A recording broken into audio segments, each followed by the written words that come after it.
Okay, they were building this thing last time I was here. Okay, so here's the question.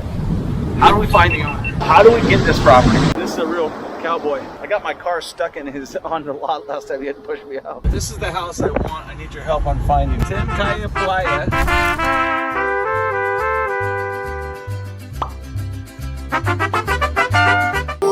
So you have the property sold? It is not sold yet. So you see the thing they just built over there? The nice thing across the street? I want to do something similar but more grande. You said you could go up 6 stories, right? Yeah, 6 levels. 6 levels. And this is 6,000 meters, is that right? 6 minutes. 6,665. Yeah, 6,000. Peter, come on over. Come over. This is my guy I brought him with. He's the real estate guy that I'm working with. Okay. Pedro. See, okay. I tell you, I'm coming, and then okay. What's your name again? Karina. Okay, because I lost. See, on my phone, they go empty. All my phone numbers, I don't have. I gotta put everybody's name back in there. So I'm gonna put. Okay, that's the right name.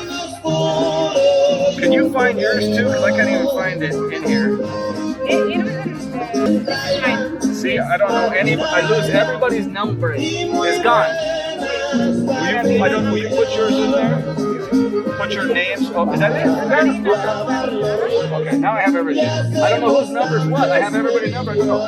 So he doesn't have it sold. I've been talking to his daughter. You guys own this thing. You've had it for how many years? ¿Cuántos años? Desde 1990. Look at this watch. That's gorgeous, man.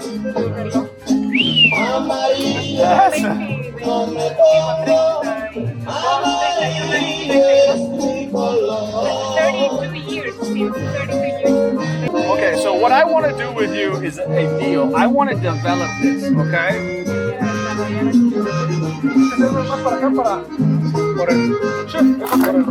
I like it though. You came with another guy that time? Yes, the guy. We have a YouTube channel, so I teach people how to buy real estate, and I've been coming on to Puerto Vallarta for 25 años. Yo visited Puerto Vallarta since I was 26 años. I visited aquí. My friend, I told you my friend Chiqui, right? You know Chiqui? Okay, so a friend of mine from the Estados Unidos is a friend of Chiqui. He introduced me to Chiqui. He told me, hey, this is the next place. I stay in San Pancho, I stay in Punta Mita. I love this place, Los de Marcos. I fall in love. And then I looking around that, you know the yellow house over there that's abandoned? Sí, la casa que me preguntaba él. By the restaurant? Número 10. I want to buy that one. I want to buy this one. This one is grande. It's more más dinero. So, but I want to do a development. So, what were you saying, Peter? It could have worked out better? Yeah, I'm thinking that type of meeting couldn't have worked out any better, and that you went and found who you needed to find, right? It didn't fall in your lap, and there was difficulty in reaching some of these people, and this is what it takes. Well, you know, the other thing is too, like people that don't know about my WhatsApp, like with her, you can see her. I mean, how long has that been going? That's been since March of 2021. I told you I've been after this thing for at least a year. Okay, and then with him, I might have deleted it, but probably the same thing, March of 2021. Right. So I've been in contact with him, letting him know I'm serious. I just ran into them randomly. And here's the thing, he wants a big number. But what did I ask him? I asked him, what does he want to see happen there? Right. That's more important to him as a guy who lives in Los de Marcos, as a guy who is seeing what's happening here, that it gets in the right hands, right? And so what you said is like, okay, how do we make it work for both people?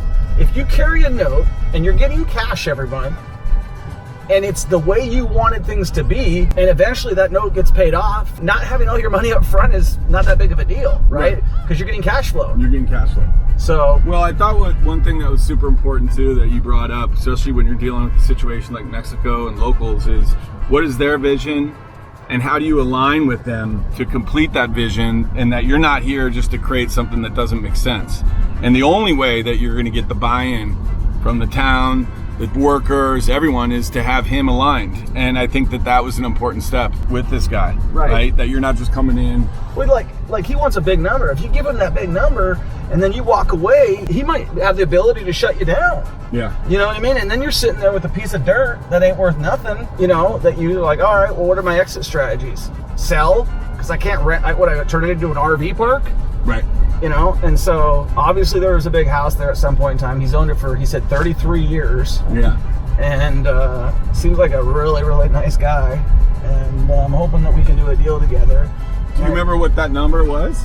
It was a $5 million. Uh-huh. I think it went up by $1 million, actually. It was, I think originally it was 5, 4.9, and I think it's now 5 or 6. Got it. So I think that if there's a way, like if you structure it and you're like, hey, I'm going to give you, let's call it $1 million down or $500,000 down. Right. We're going to give you $500,000 down. That's $500,000 you didn't have.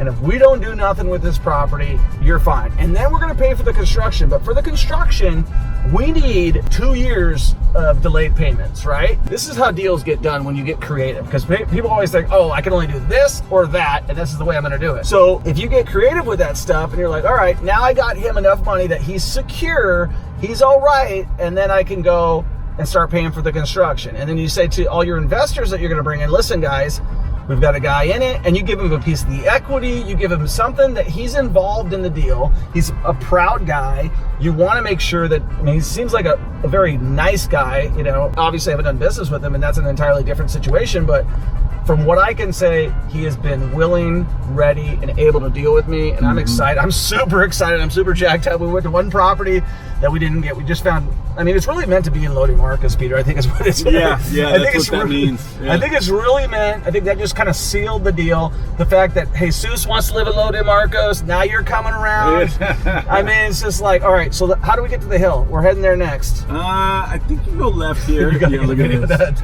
Yeah, just the next go. Only in Mexico, right? Let's go straight here and go left, I think. Let me see, actually. So we got about 45 minutes because then we got to be starting to head back. I agree. Okay. So we got enough time for this, and this worked out good today, actually. This worked out perfect. I couldn't have had it work out any better. So just so you go to the right. We're actually, are we on? Okay, yeah, go to the right. First of all, that's his property right there. Go to the right. All right. So this is what he built. Oh, cool. Sweet. Yeah. So this is what he built right here. This one right here. Right here in the corner. Right.